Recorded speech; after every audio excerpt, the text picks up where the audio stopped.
Сүйікті әйел болудың құпиясы. Бірінші тарау. Шынайы махаббат. Үндістанның солтүстігіндегі Агра қаласында 15 ғасырда салынып, әлі күнге дейін әлемнің ең керемет ғимараттарының бірі саналатын Тадж-Махал кесенесі тұр. Ол үнді билеушісі Шах Жаһанның сүйікті әйелі Мумтаз Махалға қойған ескерткіші. Мумтаз 14-ші баласын босану үстінде қайтыс болған. Шахтың басқа да әйелдері көп еді, бірақ осындай құрмет тек Мумтазға бұйырыпты. Ал біздің Тадж-Махалымыз қайда? Күйеуіміздің осындай құрметі мен махаббатына ие бола алдық па? Шынайы махаббат деген не? Егер еркек әйеліне үнемі жақсы көретінін айтып, туған күнін ұмытпай, сыйлық сыйлап, мейрамханаларға апарып жүрсе, сол махаббат па?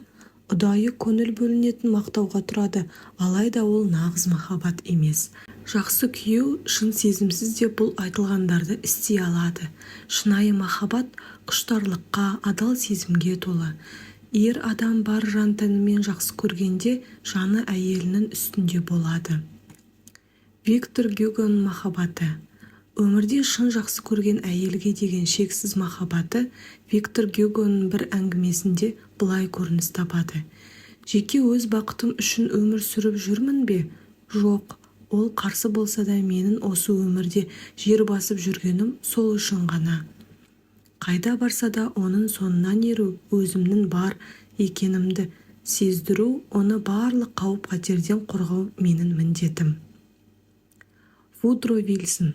Президент Вудро Вильсонның 17 жыл бірге тұрған әйелі Элленге арнап жазған сөздеріне қараңыз.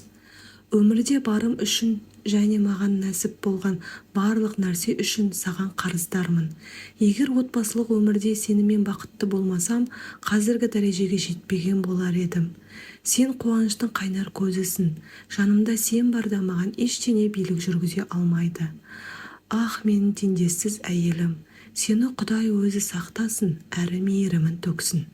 Ал 28 жыл отасқаннан кейін ақ үйден сені жақсы көрем. Ешқандай президенттің сен секілді идеальный әйелі болған емес.